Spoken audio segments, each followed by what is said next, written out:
विविध सामाजिक संघटना व पक्षाच्या वतीनं हाळी हरंडळगुळी येथे कडकडीत बंद। परभणी येथील घटनेचा केला जाहीर निषेध।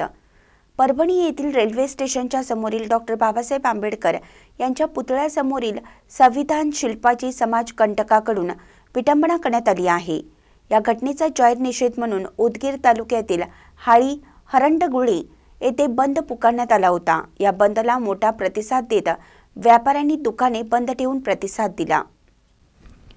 यावेळी रॅलीचे आयोजन करण्यात आलं होतं। या रॅली दरम्यान फडणवीस सरकारचा जाहीर निषेधाच्या घोषणा देण्यात आल्या।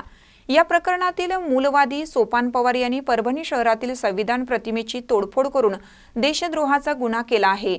या घटनेमुळे सर्व देशातील बांधवांचे मन दुखावलं गेलं आहे। त्यामुळे सदरील आरोपीवर देशद्रोहाचा गुन्हा दाखल करून त्याला फाशीची शिक्षा देण्यात यावी। विविध पक्ष संघटनेच्या कार्यकर्त्यांवरील गुन्हे तात्काळ परत घेऊन त्यांची सुटका करण्यात यावी अशा मागणीचे निवेदन वाढवणा पोलीस स्टेशनचे पोलीस निरीक्षक भीमराव गायकवाड यांना देण्यात आलं। यावेळी स्वाभिमानी रिपब्लिकन पक्षाचे जिल्हाध्यक्ष एनडी मसुरे, सामाजिक कार्यकर्ते शक्तिदादा कांबळे, पॅन्थर नेते इतिहास कांबळे, बालाजी शिंदे, डीआर कांबळे, प्राध्यापक रवी मसुरे, गिरीधर कांबळे, निवृत्ती कांबळे आदींसह सामाजिक संघटनेचे कार्यकर्ते व विविध पक्षाचे कार्यकर्ते मोठ्या संख्येने उपस्थित होते। महानकर न्यूजसाठी बाबूराव बोरोळे, उदगीर।